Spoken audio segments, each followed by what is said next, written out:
On tonight's show, we have scientist, inventor, and adventurer, Dr. Rob Yonover. And now for your host, KoolKard. Welcome back to the Kickin It with KoolKard show, ladies and gentlemen. I am your host, KoolKard. This is episode 285.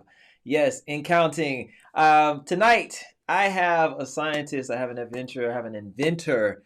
Is on the show. He's joining me. He came to kick it all the way from Hawaii. He goes by the name of Dr. Rob Yonover. He has a very cool invention that you are about to witness, and he has a plethora of stories and experiences. I mean, he is multifaceted.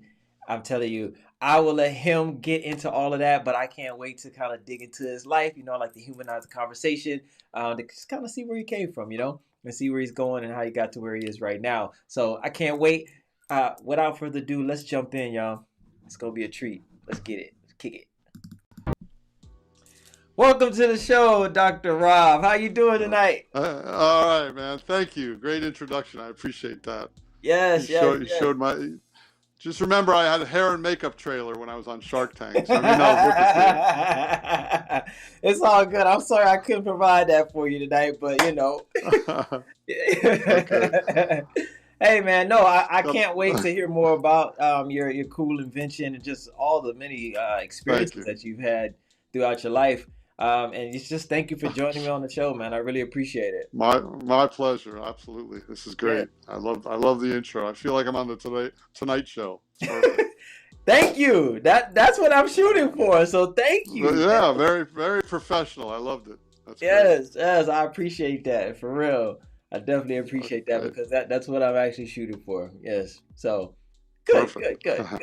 Nailed it.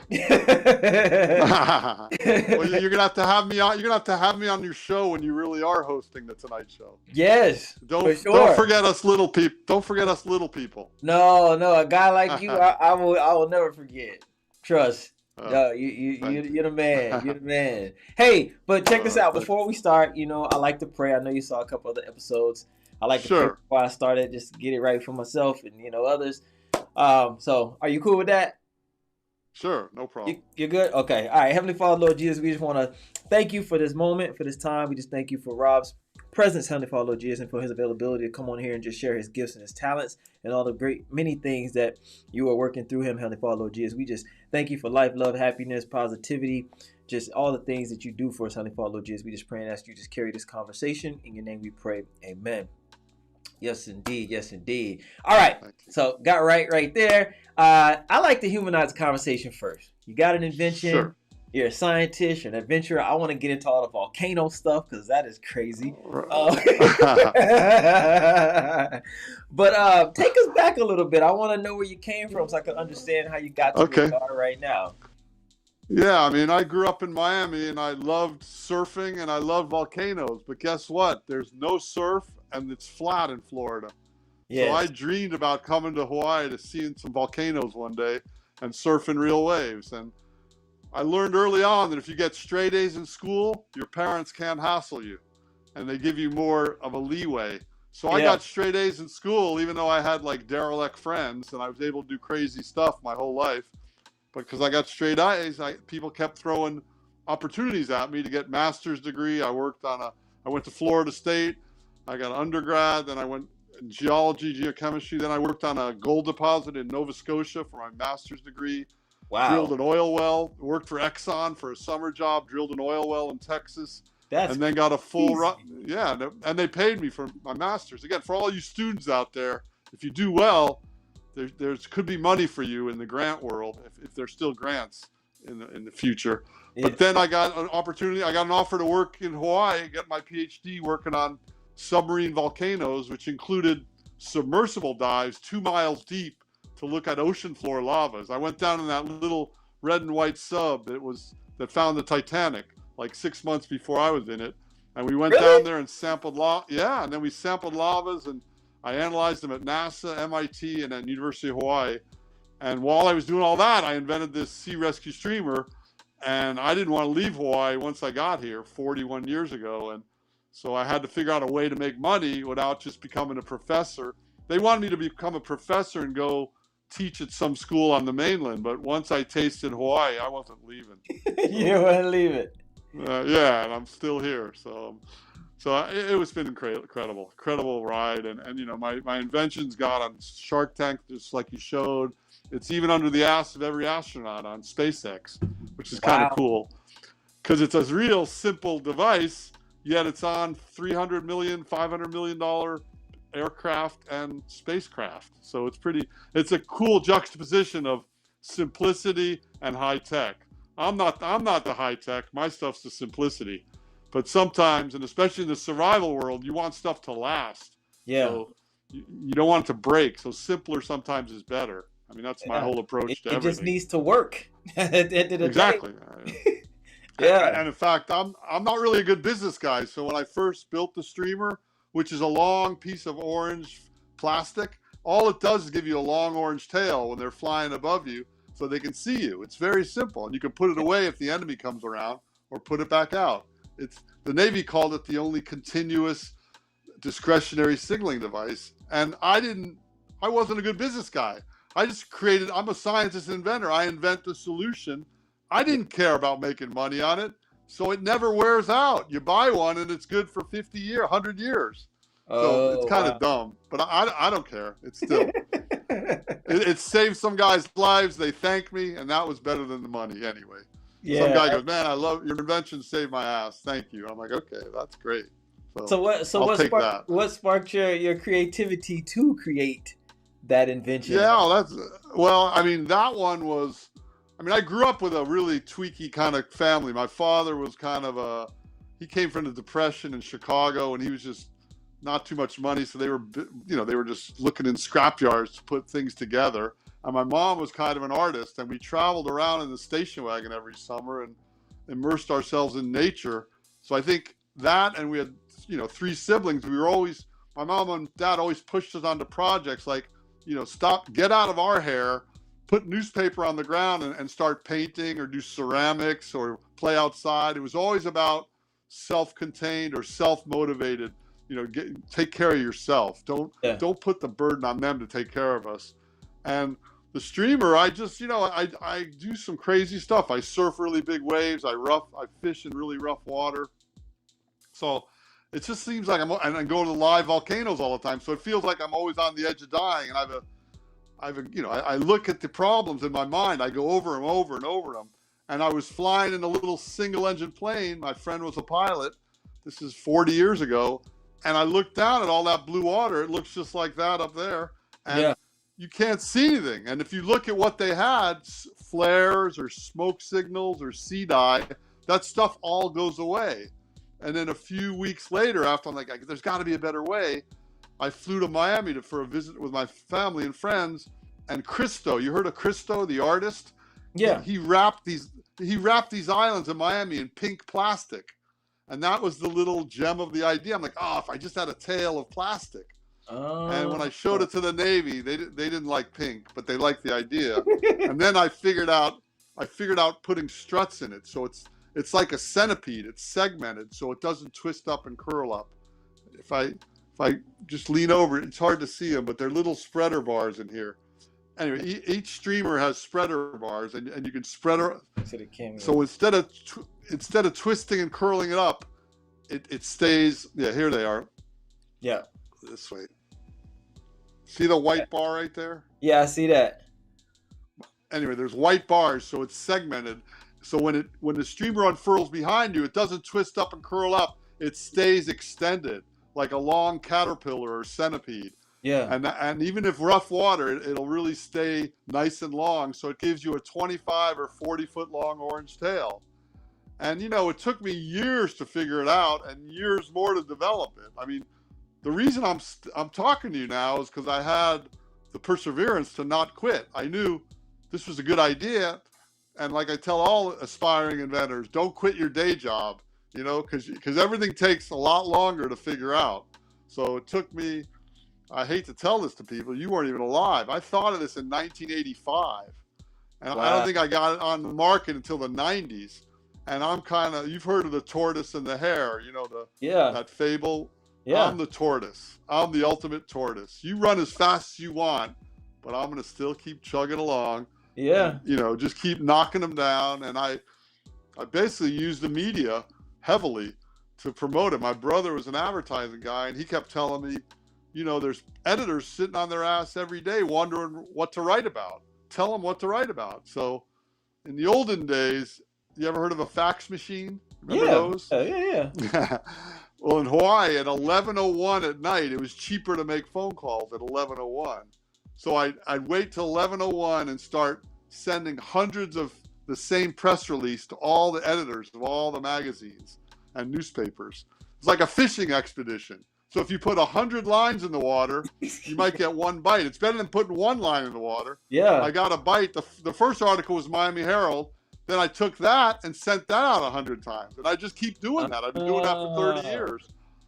But the patience and perseverance, like it took me 3 years to get an outside magazine. So it takes a while sometimes. And I keep, you know, I'm guerrilla marketed this thing the whole way. I never really pay for advertising or marketing. Just do it through the media. And the funny thing is, if you get media coverage, people trust it more. Yeah. Because it's not paid for, right? I didn't pay for it. This is a third-party endorsement. Yep. So Skin Diver magazine, Sailing magazine, Outside magazine, Men's Journal. I even got it in Playboy, which was a big coup. Wow. I mean, no picture. Yeah, no pictures, but they talked about it. I tried to get them to do a follow-up story and have a model wrap themselves in it, but they weren't biting on that. Yeah. So anyway, it's been a long journey, and I just keep going. I'm not really going to be, I'm the tortoise. And even though I make a lap, I don't know where the finish line is. There are about 100 finish lines. Yeah. You make one finish line and you go to another. I just keep trying. So what would be, because I mean, you already have it with the military, you have it with SpaceX. What's your ideal pinnacle for it? I mean, I know. Well, the ideal pinnacle is a mandate where every life jacket, life raft, and flight jacket has it. Right now, all over the world, militaries use it in varying degrees. The Canadian Air Force has it on their flight jackets. Some Asian aircraft has it on their F-16 fighter jets. It's on SpaceX, but it's not across the board. That's the home run for that. But media-wise, you know, I love doing the media stuff because it's, you know, like Shark Tank. Someone just pulled that clip and they made a 1-minute clip out of my 7-minute Shark Tank appearance, and they put it on as a short on YouTube. Right now, it's on YouTube. Oh, wow. It's got 55 million hits right now. It's going ballistic. Are you serious? Yeah. That's great marketing for you. It's unbelievable. And I was going on a trip a couple months ago. It started a couple of months ago, and it's still on. Usually, they put them up, and I got on TikTok that way too. I'm not even on TikTok, but it got 16 million hits on TikTok, and then it goes on, and then it disappears. But for some reason, it's still up there for Trendix, Trendix. Anyway, I can send you the link, and it's on all my social media. But it's crazy. And I was leaving town, and you know, our Amazon sales sold out, so it leads to sales. The problem is I'm not selling cookies or cupcakes or something that people really want. It's hard to sell survival. So for anyone that's inventing survival gear, keep your dreams tempered, because not a lot of people are rushing out. Like, guys are macho idiots most of the time, and they just want more beer for their boat. But I actually find that the women are better customer targets for us because they're more sensible. They're going, you're going out in that boat 20 miles, you should get this SeeRescue Streamer. So if you get lost, at least they can fly over and see you. Yeah. So we found that a lot of our customers are women, which, not that women aren't fishermen and adventurers too, but both sides. And it's just, I keep, you know, I don't know what the next thing is. Shark Tank, I also got it on Innovation Nation on CBS. It's a show, the Henry Ford Foundation. That was a cool thing. I got it on Discovery Channel. I've got all the good media things. You know, I don't know what's next, because I think I'm always looking for stuff. You know, if you got any opportunities, I know when you're hosting the Tonight Show. That'll be good. I would like to be on the Tonight Show. Heck yeah. Yes, so, indeed. I'll definitely have you back. My pleasure. Okay. And then one of my dreams and goals was to make a movie about, I've had a crazy life, and I grew up with some crazy characters in Miami. I was a pool boy. You know what a pool boy is? Yeah. You know, they put the lounge chairs and the towels for the tourists. Yeah. And the guys that ran the pool was my friend's father, and just happened to be a Hawaiian guy next to us in another pool. He was the other pool manager, and he taught us how to surf and free dive and spear fish and lobster and all the Hawaiian ways. And we learned all that, and it was just a crazy time to grow up in the 70s in Miami. You know, so I have these crazy stories. I mean, tell me a little bit about. I want to know about free diving. Tell me a little bit about free diving. Okay. What? Yeah. What is there to know about free diving? Tell me, because I'm fascinated about people diving in the ocean with no gear. Yeah, very simple: masks, fin, and snorkel. That's it. And then we had a Hawaiian sling. It's just a stainless steel spear, but it's a piece of wood with surgical tubing on the end. It's like a slingshot. So you go like that, you kind of boom, and you aim it at fish and you shoot it. And we would anchor this little tiny aluminum boat that we got from Sears with this little egg beater motor. One time the motor spilled. It was spilling gas one time. I don't know if you ever had gas up your ass, but that's probably the most pain I've had in my whole life. And you jump in the water, it just gets worse. So we would drop the anchor and we'd swim around, and we didn't even have a bag to hold our fish and lobster. So we'd run around with fish and lobster in our pants. We're swimming for miles, which was crazy. They're bleeding, and sharks, the whole thing. What the hell? It was nuts. And the cops were always after us too, because we followed the Bahamian rules. In the Bahamas, you're allowed to use a sling to spear a lobster, but you're not allowed to do it now. So we were following rules that weren't in the U.S. jurisdiction. So the cops would follow us, and we were crazy. But then we'd sell them to the tourists. And then it's funny, 30 years later, I got to Hawaii, and I scrambling to make a living. My wife got sick, and I'm fishing 20 miles out, and I'm selling my fish. So I've been selling fish and lobster my whole life. I'm kind of a seafood I'm a commercial fisherman, commercial diver in my other life. Wow. And but free diving is just learning how to breathe and relax. You go down, you kind of make slow motions. You don't want to use a lot of energy. So you just kind of do that dive down and just kind of breathe, and you kind of be peaceful and quiet and not too many bubbles, and you kind of look for lobster under ledges and under rocks, and then you look for fish swimming around. Oh, wait. Hold on. But you have a snorkel, so how are you breathing? No, you're not breathing. I mean, just at the top, you're holding your breath. One breath. That's it. So how long do you hold your breath for? You know what? I don't know how long I can, but what's happened now is in Hawaii, I surf 20 and 30-foot face waves, and I almost died like 10 years ago because I had 20 30-foot face waves in a row on my head. It just kept, I almost died. And I have a 12-foot long big gun, big pointy board with a 20-foot leash, and I got drilled. And I realized I was so tired. I barely got to the beach. I kissed the sand, and I was tired for a week. That's how close I was to dying. But I figured out something. Crazy. When the big waves are coming at you and they break, it's just like a wall of whitewater. But I figured out if you go 8 or 10 feet underwater, it all goes by you. Then you can come up and get a breath, and then come up one breath, and you see another one, you go down. So I had to do that 20 times in a row to live through that episode. So then I decided to incorporate that into my training. So every day I paddle 2 miles a day on my lay-down paddleboard, but I take a 20-foot string, and now I do 50 one-breath free dives in a row. I take a breath, and this is no mask, snorkel, anything, just nothing, naked, with just shorts on. One breath, come up, 10 feet, come up, one breath. 10 feet, 50 times in a row, and I stretch each time now, and I do all sorts of stretches for my core. So now when I get drilled on the North Shore, I don't laugh at it, but I'm much calmer because I know I can kind of survive underwater a little too. Because underwater's mellow. All the violence of the wave is on the top. Yeah. And it's funny, the tortoise and the hare, I learned there are a lot of sea turtles here. And I watch turtles in heavy waves. They just calmly pull into their shell and go under. They wait for the wave to come up and they come back up. So I'm kind of like a sea turtle. I just keep going under. Anyway, it's worked, and hopefully I won't die. So you don't. So like the average person wouldn't think about that, right? And then you wonder, you hear about people drowning. It's like, well, what happened? Right. Probably that.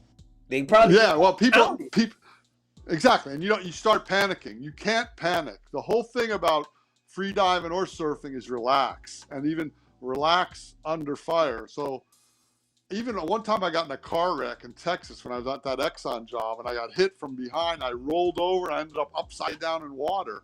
But I knew right when I got hit what was happening, and I'm like, okay, this is just like surfing. When you get hit, if you relax, you're more likely to not get hurt. That's why they say drunk people, when drunk people used to get, drunk drivers, they hardly ever get, because they're relaxed. They're not even cognizant of what's going on. So you don't want to tense up, and you want to relax, and then you don't use as much energy. So I just try to kind of relax and just, and the other thing I've tried to do in rough water and rough waves is make sure you know which way the top is, because the worst thing you can do is get all somersaulted around, and then you swim up and you're actually going down, and you hit the bottom when you're out of breath, when you need to be hitting the top. So there's that. Anyway, it's crazy. But get out of the car that went into water? I got out before. Again, in surfing, you wipe out, you relax during the violence, and then you calmly get out. I calmly got out quickly, and my tires were still spinning upside down, and these guys pulled over and go, "Oh my God, is anyone in there?" And I go, "No, it was me." And the guy gave me like a headbutt, like a life-affirming headbutt. This was Texas, so it was kind of, that's crazy. It was a crazy time, and so that.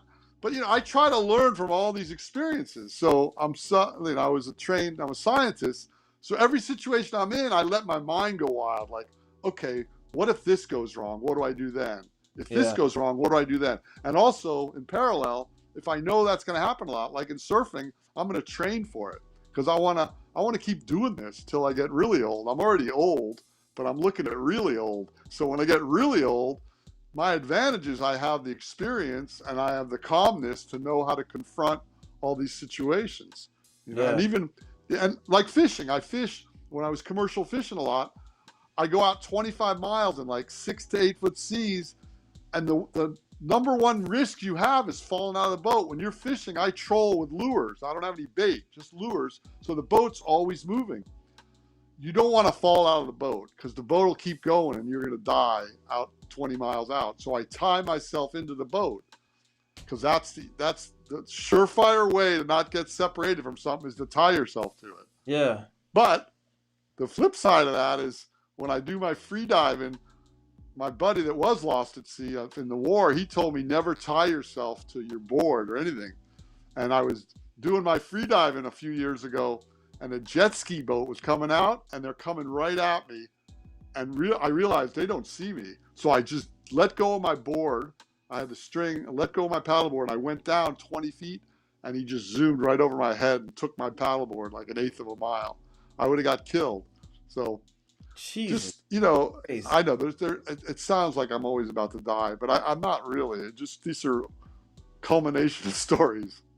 That is crazy. I want to go back to the what's it called, Seagate, the Seagate little machine, the submarine thing that you went down to. The Alvin submersible, the one submersible found the Titanic. I got a question for you. I got a question. So sure. The people that just lost their lives a couple years ago in that submersible. Oh, right. What went wrong? What did they do since you've been down there? Like what? Yeah. Well, first of all, it takes the Alvin submersible I was in is the red and white one, but inside the red and white where the propeller is, you're in a titanium ball of metal, like 2 inches thick, a titanium metal. You have a little window to look out. Each scientist has a little window, and the pilot has a bigger window. they say, but because you know, when you go down to the bottom of a pool and your ears hurt, that's 6 feet. That's 6 feet. I went down 10,000 feet. So the pressure, a pinhole will kill you. That's what happened to that sub. A little pinhole, boom. It just, instead of blowing up, it implodes. All that pressure just boom. So it took 2 hours to go down, 4 hours on the bottom, and 2 to come back up on the Alvin. When I went down there in Galapagos, that was pretty scary, but it was pretty interesting. It was crazy down there too. Weird fish, and everything was glowing, fluorescent green. And I saw what I thought was, it looked like a monkey's skull with an eel's tail, and it was translucent. You could see all the organs inside the eel. I mean, I'm not a biologist. I don't even know what it is, but you can look it up online. There's some sort of eel. But there was some weird stuff down there. We were going down there just to get lava samples. So the submarine has little arms, so we said, go get that lava sample, and we picked it off and we put it in the basket. Then we come back. And then the funny thing is, I have one here actually. They put you know what a size of styrofoam cup, you know, regular coffee cup? They put that in the top part of the submersible, so it's exposed to that 10,000 feet of pressure. So this is the size, that's the size of a cup, right? I can't right there, right there. That's what it becomes. That's a styrofoam cup. It shrinks down. It's supposed to be like this big. Oh my God. Yeah, it's really cool. It's a tiny little cup. Come over to your left. Come to your left. I can't see it. There it is. Right there. That is crazy. That's a styrofoam cup. So you had that on the outside of the vehicle? Yeah, if I was outside, we'd be dead. But that's because of the air and the styrofoam, it gets compressed and it becomes like a little thimble. It's a tiny little cup, and you write your name on it. It's got my name on it. It's pretty cool. Some of the smart people brought wig heads. You know, like you put a wig on a styrofoam head. Yeah, and it's like a little shrunken head. If I ever got a couple more dives, I would take a wig head. Those were the coolest. Anyway, that's just a sidebar. That's just a joke. But oh my God. That was a great experience. And do you not feel any of that pressure down there? No, it's pressurized. It's like going in an airplane. But it was kind of hairy because like I was a young guy at the time, and the drivers of the sub were young guys, and my second dive, we go down, and the CO2 scrubbers, which scrubs your CO2 and gets it out of there, or you'll die if you keep breathing CO2. There's oxygen tanks. Yeah. He goes, oh, the CO2 scrubber's not working, and he hits it. He goes, there it goes. I go, oh, that's encouraging. That's how we're gonna do this. It's like this may or may not work. Hell no. The other weird thing is, I went on 2 dives, 8 hours on each dive, and no one ever used the bathroom, which is kind of crazy. I mean, there is no bathroom. It's tiny. I mean, I couldn't even stand up. And so what happens if you? They got a little cup to pee in, and they got a little attachment for a woman. But I mean, it was crazy. I think the pressure, there is pressure, but you just don't drink a lot, or I remember eating. I'm kind of claustrophobic, so they test you by going in the submarine while it's still on the ship and seeing if you freak out. And that was the hardest part, because you're going in there and it's hot, and it was like 100 degrees in Galapagos. And on the ship, you got to go in the sub that's not even air conditioned at the time. Yeah. And I just kind of said, I got to make it through this. But then when you get in the sub, I just put my eye right to the window the whole time and took pictures, notes, and getting samples. I didn't want to pay attention to how small of a little, you're like in a sardine canister. You think it's small on an airplane. It's tiny. But it was incredible. It was a great experience. And only a couple thousand people have been down there. So I worked at NASA for a while. I got a grant as part of that program, and I wanted to be the first human to go outer space and inner space, because I went inner space in the ocean, and I was trying to get on the NASA program, but then the Challenger blew up. I don't know if you remember hearing about that, but I remember that. They stopped taking scientists, so that was so I'm waiting for Elon Musk or something, not him, but someone to call me for a ride up to space. I want to go up there. So I don't think anyone's gone down and up, Yeah, I don't know. You might be the first, man. I mean, Well, I'm waiting. you're already servicing SpaceX, so they might extend That's the right. I wish I could fit in my device and go up with them. Oh I my get Mark God. Cuban to give me a ride. Right. Nah, I he could. never calls me. How many times have you gone down in that submersible? 2. I Mm, had 2 dives. I know, 2 8-hour dives. It was That's too crazy. much for me, man. I know. Well, yeah, but it's, you know what? I was a low level grad student, so we had 20 dives in 30 days, and I didn't get to dive till like number 13 or something. Everyone went before me. So, and I was on the night shift. We were dredging lava rocks at night, so I had to switch from my night shift to day shift. Yeah. And it was so exciting to see the people go, and they kept living, right? 12 of them before me, 12 days in a row, they went and didn't die. I'm like, I'm gonna go. It doesn't seem that dangerous. Right. And it was crazy. And they had rules for you when you go down. You can't bring a Sharpie pen because of the smell. Yeah. It's a closed system, and this is funny, but it's not a joke. They said you can't eat beans before you go. You can't be farting down there. So that was pretty funny. But it was a great experience. One of the top ones of my life. And it's just, again, back to what I said originally. I got A's in school. I kept doing well. So you get opportunities, right? Opportunities open up if you do things well. And that was a good one. So, and I wish I had more video or something of it. I have still pictures, but I have video from the outside. They had video shooting of the outside looking at lava, but I don't have inside. They didn't have cameras back then, cell phones, so there's no video. I would like a video of what it looks like inside there, and how cramped you are. So when you go down there, it's still hot, burning lava? No, yeah, down there, but it was already dried when we went there. We wasn't a live lava field, but I went in with my shirt off because it's 100 degrees on the surface.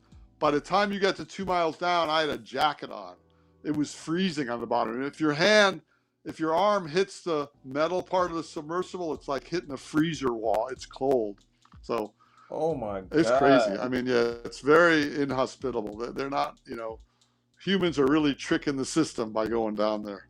But Alvin versus that other submersible, that other guy was just kind of doing it like to make money. Yeah. And he was cutting corners. He had I think his sub was carbon fiber. But yeah, I got a lot of calls from people when that thing imploded, that sub a couple years ago. And, it brought that all back to me. But Jesus, it was a great experience. I mean, those are the things you remember. I've been able to see that, and I've been on a lot of live volcanic eruptions in Hawaii, Iceland, Costa Rica. You've been there while you were studying it while it was? Well, Hawaii was, I was part of the observatory team. And we were actually sampling. I did a show for A&E and PBS, Rivers of Fire. I don't know if you can still find it. I have it. So we sampled and took temperatures. So we did all this real close lava work, and one of the eruptions I was on, they went from just gurgling to 1,000 feet tower of lava shooting up. And my crazy volcanology buddy on the Big Island, it says on his card, if you can't feel the heat, you're too far away. He's crazy, and he would run under it, and it would rain on him. He goes, "Don't worry, it dries before it hits you." I've seen live lava fall on this guy, and it doesn't even burn him. So really, little pieces, not when it's shooting up really high, a lot of the ash comes down and it hits you, but it doesn't really burn you. But yeah, it's been crazy. And I was on Iceland, a live volcano, a couple of years ago. That was pretty incredible too. It's just amazing to see it's a hole in the earth, and liquid earth is spewing out. It's just awesome, the sound of it. And how close were you when it was going off? Yeah, no, we were right next to it. And on Hawaii, when we had permission, I was part of the team. We put on gloves, hard hats, steel toe boots, and we were dipping it out with a hammer. You dip out the lava to get samples. So we were right next to it. And then when we took a thermocouple and we shoved it in there to get a temperature, and the temperature we read was 1250. centigrade, which is like 2,000 degrees. So we were getting 2,000 degrees. It's like taking the temperature of your kid that's sick under his tongue, but instead of the tongue, we're jamming it in the lava. Oh, and he figured. Then there's these holes in top of the lava flow. There's a skylight down to a lava tube, and he took like a boat anchor and he figured a way to throw it down there. We'd like go fishing, and it pulls up a bunch of live lava. But then it's so hot, we had to dump it into a bucket of water to cool it. Anyway, so there's just that type of temperature. If you put your finger in it, it would just disintegrate. Yeah. In fact, the guy we were with on that 1,000-foot fountain, the year before, he was part of the observatory. He was a geologist, and he didn't count his steps. He took a sample, put the sample away, took 2 steps back, but he should only take 1 step. He put his foot in the lava, and then he made a mistake of trying to get out, and he tried to pull him out, and his other foot got in. He got severely burned. They had to medevac him, and that day, that eruption we were on, he came back for the first time after a year, and we're all watching. This was incredible. We're watching for days. We're sleeping up there, waiting for it to erupt, because it was late. You can't predict it ideally.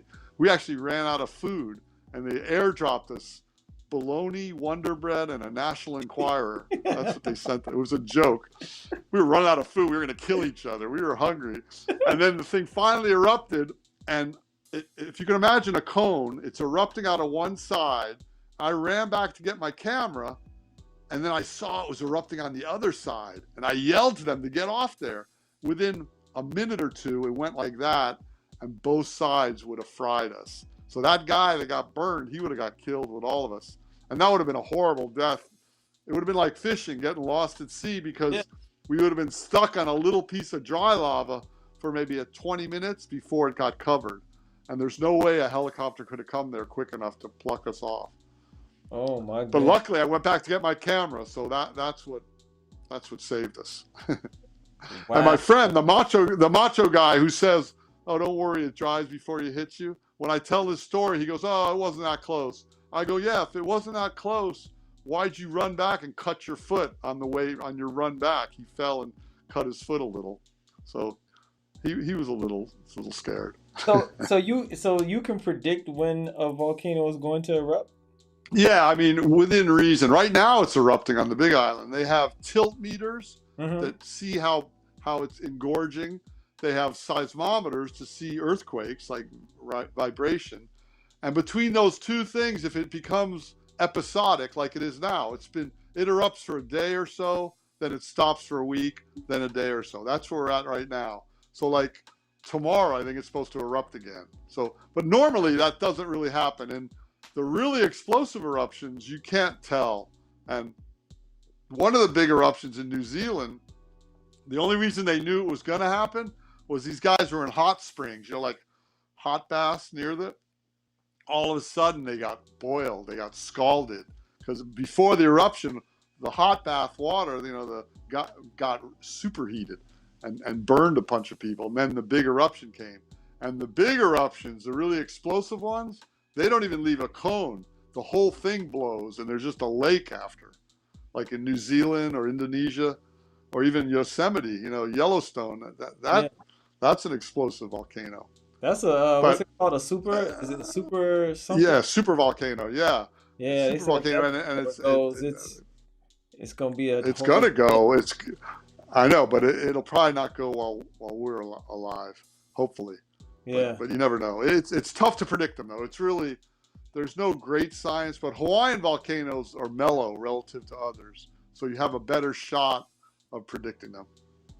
So the Yosemite thing, they say if that goes, it's gonna leave a cloud over the entire country. Yeah, well, exactly. In Indonesia in the 1800s, Krakatoa erupted, and the ash went all over the earth. For 20 years, the weather changed. It was cold for 20 years because it covered the whole earth, so the sun couldn't get in. So a big eruption like that can change the whole global weather pattern. And it's kind of ironic because with global warming, we might need a big eruption to cool us down one day. Jesus, I mean, do we have anything that could combat that though? Do we have any type of No, machinery absolutely not. technology? No. When I'm saying like when it covers, do we have anything that could not to change the weather, but I mean, if you go inside or in a car, you're safe unless you get covered by it. But if you're on the volcano when it erupts, it's a glowing ash cloud that's superheated, and the ash will catch up to you and kill you. And if you go to Italy and Pompeii and Vesuvius, people are just frozen in place when that thing erupted and fried them. So yeah, it's a quick death though. You're not gonna. You won't be in pain. It'll be a split second if that helps. I think I've seen pictures of Pompeii when they were like. Yeah. The people are like cooking. And they're like, just cook. That's it. That's what they look like. They're frozen cooking. Wow. It's crazy. That is. I know. Well, but that's the kind of stuff I think about. So it makes me think about survival gear. So it's like what you just said. What can you do to combat that? I think about stuff like that all the time. But the thing about being an inventor is, I get like 100 ideas, and only like 4 of them are good. But you got to keep going. It's a volume game, and you got to pick the winner. I knew the streamer was a winner, but some of my other ideas are, sometimes I invent things just for me. Like I put sunscreen on my back. I can't reach the middle of my back. And my friend wanted to help me one day. And, it's not like I have beautiful women around that can always put sunscreen on. I'm going surfing alone. So my friend goes, I'll do it. And he goes, so he put it on my back, and that was weird. And then he goes, can you do my back? I go, yeah. And then his back was all hairy. It was kind of nasty. I'm like, I got to invent something. So I use a little paint roller now. So I roll it on my back. I roll sunscreen on my back. So I'm not going to make any money with that invention, but I solved the problem. Yeah. I solved the problem for me. So that brings me gratification. So right. I guess I'm a pure inventor. So you have any things that you're working on now that you can? Yeah. One of my, I can tell you this one because I already got patents and it's military approved, not military tested. Okay. It's probably my best invention of all. And it's another simple one. I figured out a way to convert salt water to fresh water. So even if there's no water on Earth, you go down to the ocean and you just it's a double bag. The inner bag has a Gore-Tex. Gore-Tex is expanded Teflon. Teflon for cooking. Mm-hmm. You know what Gore-Tex is? A raincoat, right? Yes. So it has tiny holes. It's like a mesh. The holes are so small that rain bounces off you. That's why it's a great raincoat. It bounces off, but air goes through. It breathes, so you don't sweat. So I took a piece of Gore-Tex and put it in a black bag and put an outer bag on it on the outside. So you put salt water on the inside bag, put it out in the sun, it evaporates, but only the water vapor can go through the holes, and the salt is too fat to go through. So it separates the salt from the fresh water. Then it condenses on the inside of the outer bag, and you can sip water all day. I mean, it's huge. The problem is the military wanted a liter a day, and I can only make a quarter cup a day. So, but I know a guy through my other military work with the fighter jet world, and he's a plastics expert. So I'm hoping that he can help me make a better version that can make it's a pocket desalinator. That's what I call it. Because not only for survival, but like developing nations, like Ethiopia, where they don't have water, if you could just get to the shore, polluted or salt water, and the future wars are going to be fought over water. They're not going to be fought over oil like they're fighting them now. Because water, we need water. We don't need oil. We need water. So if you could convert it, and even like a hurricane or something where the water table goes bad, they can hand out my device when they give you the 5-gallon jug or a gallon jug water. They give you a little portable pocket desalinator so you can convert salt water to fresh water. Wow. So that's a good one. I'm still trying to get that one off the ground. I mean, it went kind of far, but then it got stopped because it didn't make enough water. That would probably be a big boom in the camping world, though. That's something that would continue. That's a home run. If I could make a liter a day passively by laying something in the sun, that's big stuff. That's talking about saving lives. It filters the water as well, so now it's clean water, fresh water. It's distilled water. Those holes are so small in that Gore-Tex screen that nothing but vapor goes in there, only gas. And pollutants are particulates. Pollutants are solid. So if you can separate the liquid from the solid, but it's even better because you're separating the gas, it's evaporated, it's steam basically. You're getting the water to steam up, and you're capturing the steam and recondensing it and being able to drink it. So thanks. I'm still trying to get it going. I have a pocket flotation device. I have a video search and rescue device. I invented the inflatable paddle boards, which was a whole nother story. They were for rescue. Like when you're lost at sea, and a helicopter or an airplane, helicopters don't have the range of an airplane. So an airplane will go see you if you're 10 miles, 20 miles offshore, but all they can do is drop stuff to you on a parachute, but it doesn't get to you. I came up with an inflatable board, and ultimately I want to make it a drone so you can drive it to the people from the plane. So, but that patent covered recreational inflatable paddle boards. And that market took off, as you know. You've seen inflatable paddle boards. So I've seen that. If you just Google inflatable paddle boards, there's like 50 people making them, and I have the patent for it. So they hated me, and they came after my patent, and that was a whole other story. So I learned a lot about. Anyway, it was a big battle. I almost made a fortune, but finally they blocked my patent infringement attorney from moving any further forward. So it's okay. But how would they do that if you had the patent, though? Because they started challenging the patent. There's a phrase called prior art. That means if there's someone that did something before you, even if they didn't patent it. So the way I got inspired for that invention was 30 years ago, looking at life rafts in the 40s. They had this material called drop stitch. So instead of an inflatable thing with just air, it has thousands of strings. So when it inflates, you can pump it up to a much higher pressure. So it's rigid. It's the rigid floor of a life raft. So I took that and made inflatable paddle boards, rescue boards, surfboards. I patented that, but the way they fought me is they found a guy in Europe that had a picture. He was playing with some of that stuff, and he made something that looked like a surfboard. He didn't patent it, and all it was a picture, but it was enough to scare my patent attorney, because my patent, it wasn't my regular patent attorney, it was my patent enforcement attorney who was working on contingency. So if he's going to be in a big battle, he's spending all his money. And if he thought it wasn't going to work out, so we just abandoned it.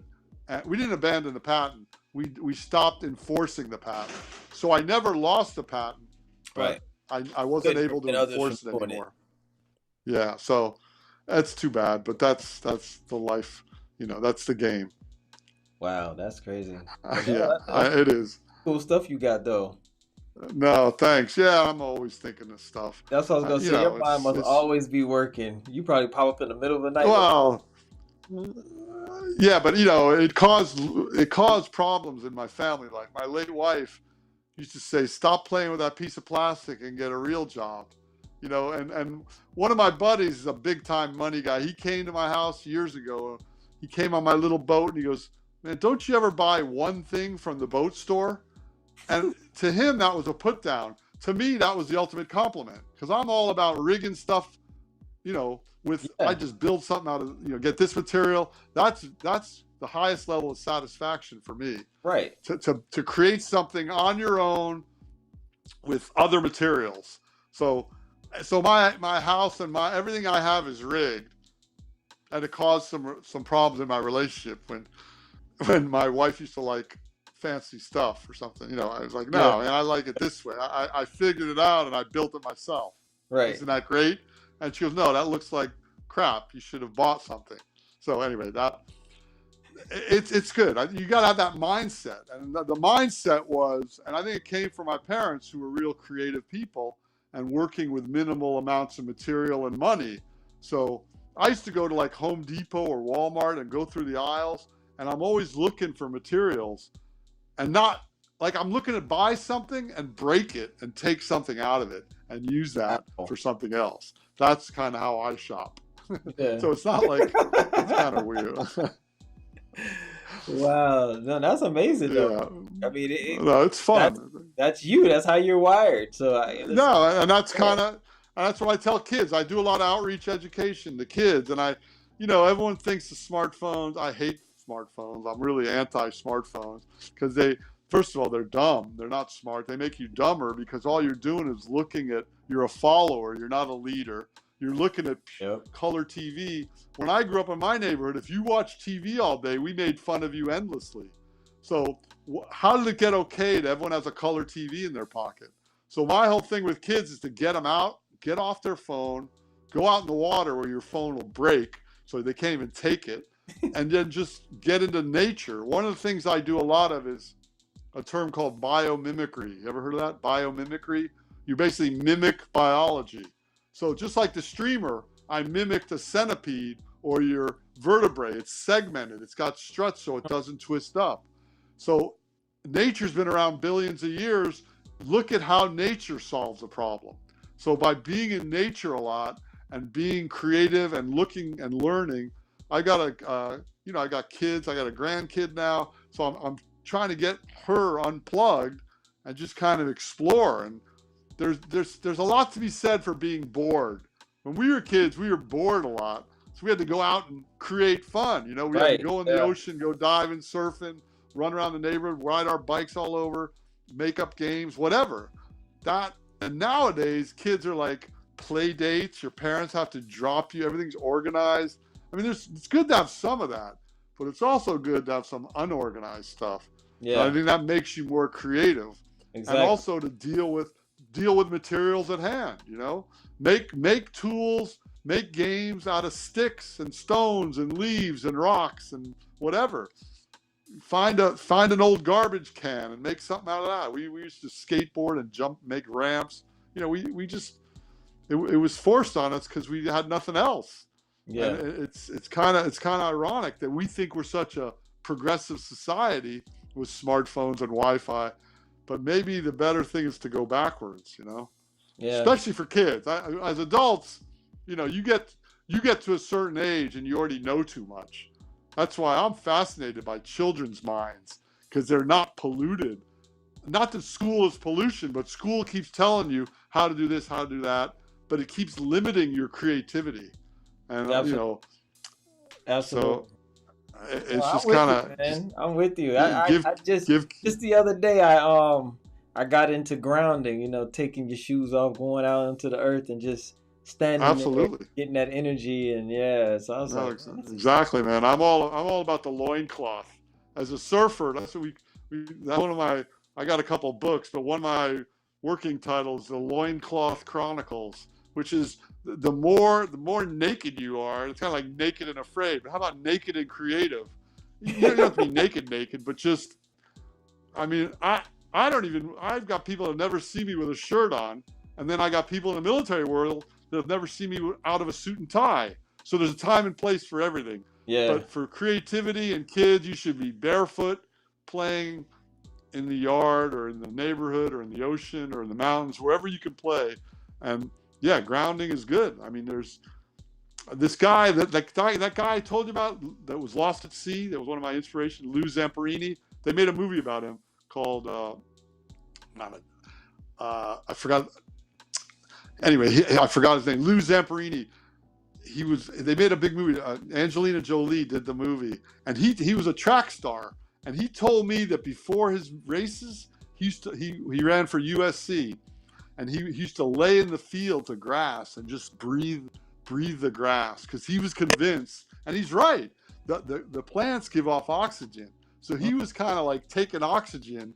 This is in like the fort. He was Jesse Owens' roommate in the 36 Olympics. Wow. So yeah, I forgot the name. Devil at My Heels was the first book, but it was, I get it confused with Adrift. But anyway, his book was incredible. And that guy, he had it figured out, and he just kind of just going in deep in nature, man. Again, what do animals do? They get fresh air. They get out in the wild, and even the way we eat, I've been to Africa. I've been to India. The tigers and lions don't eat meat 3 meals a day like the average American. They make a kill once a week, So right. That's kind of how I like to eat. I eat meat once a week. I make a kill. I go to a restaurant and get a hot dog or a hamburger. That's my big kill. But otherwise, I eat like more beans. I like beans and dark greens, so it's like more nature centric, but more realistic. The American restaurant and food business has gotten us so programmed to eat junk food and all these carbs and all this meat, and I'm like, I don't know. It's all processed stuff. Mm-hmm. My thing is if you pick up a label and if there's more than 2 or 3 words, I don't want to eat it. You need a scientist to decipher what's in there. Right. Yeah. So anyway, it's a whole. That's the other thing. I just kind of, I'm getting older. Of course, we all are. But as a surfer, I still surf pretty big waves on the North Shore. I don't want to die, so I train harder. And part of training is eating well, right? So I don't. But to me, if you get it dialed into what you like, the food I like to eat, I crave it every day. And I tell people what I eat, and they're like, oh, God, that's crazy. I eat like a dog.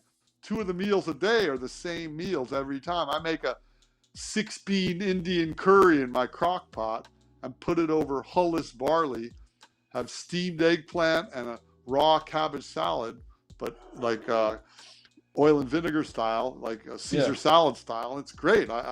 So I'm like a beanitarian. I really believe in beans. Forget the farting and the submersible. Yeah. But that is really, I do eat some meat, and it's just, there's a saying. I just read Steve Jobs quoted it on his deathbed. It wasn't his quote, but he quoted it, and it reminded me, let food be your medicine, so medicine isn't your food. Absolutely. Right. So So I don't want to take any medicine. I mean, I take some vitamins, but I eat the medicine that's in the foods, right? Right. And we're all incredible human species and athletes.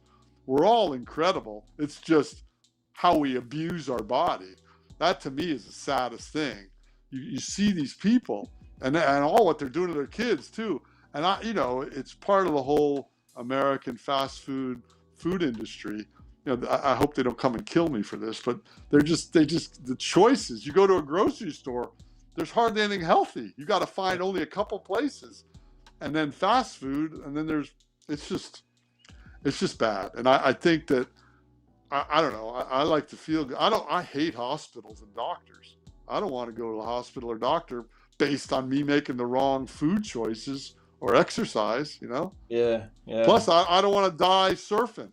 I want to be in shape and train. If I do die surfing, I know that I died, but I was prepared. There's always a chance to die, but you just don't know what's going to happen. Yeah, absolutely. I don't know.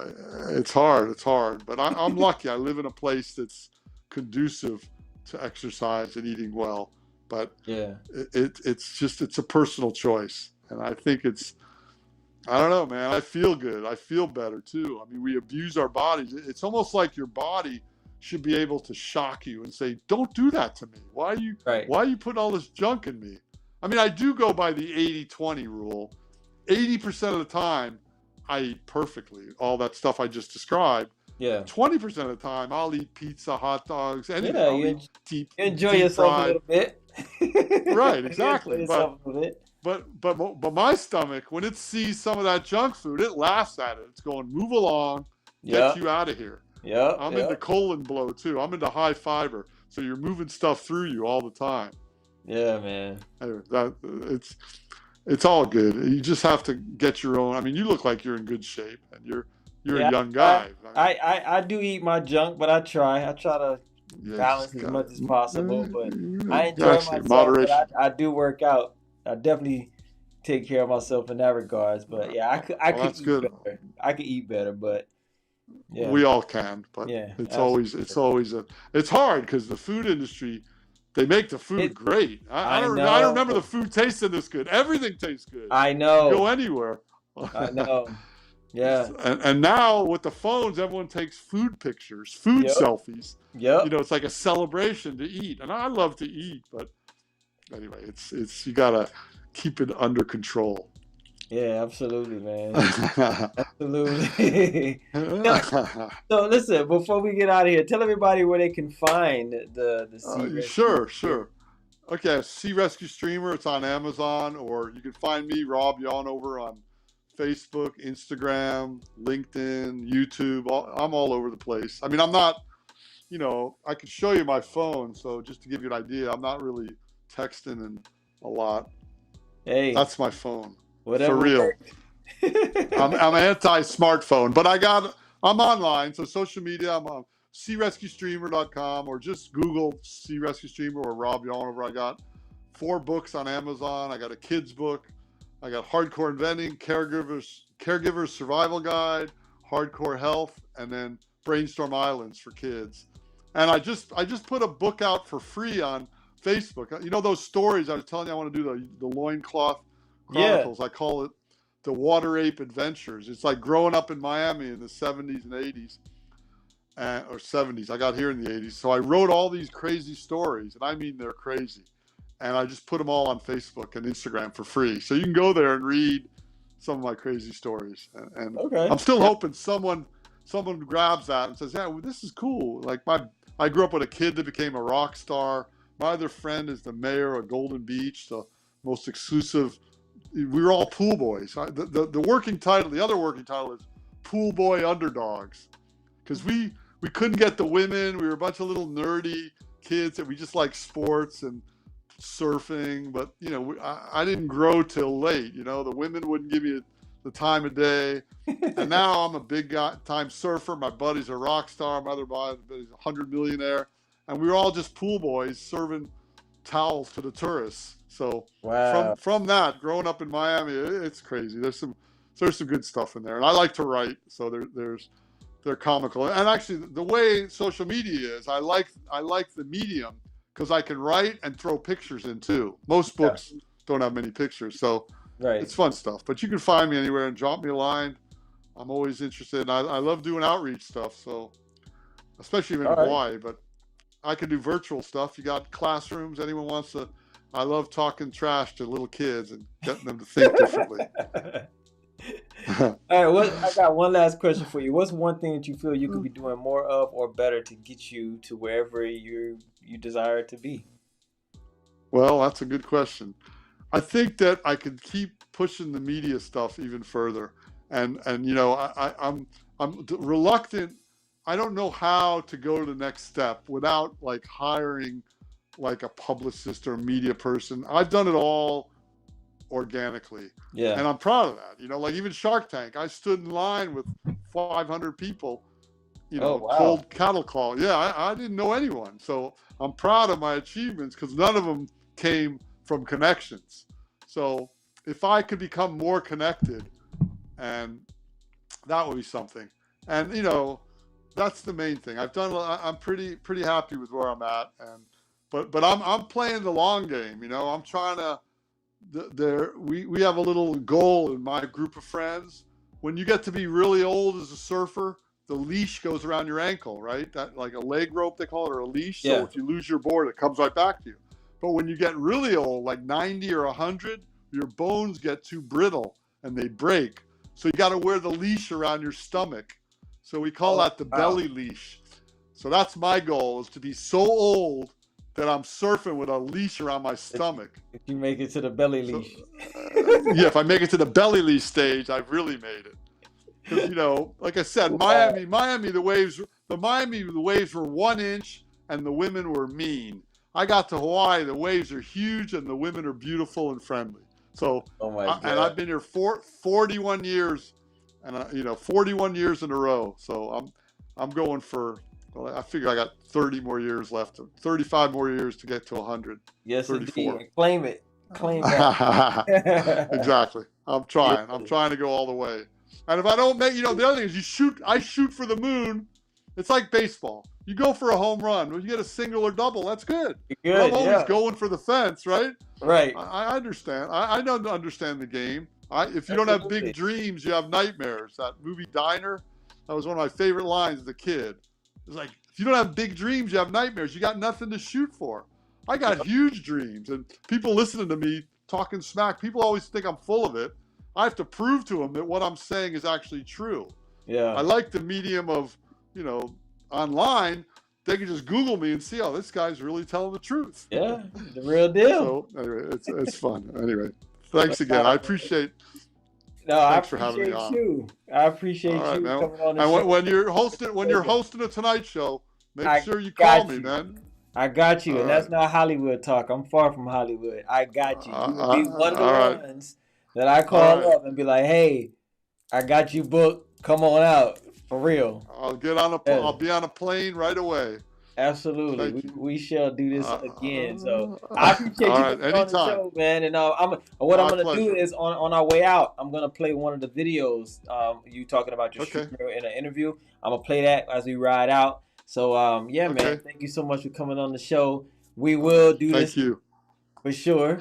Everybody that's watching out, thank you guys for tuning in. You know where I'm at every Tuesday night, 10 p.m. Eastern Standard Time, right here, kicking it with someone cool like Rob Yonover, Dr. Rob Yonover. We are out of here. Peace and love till next time, but don't go anywhere. I got a video coming up right now. Let's get it.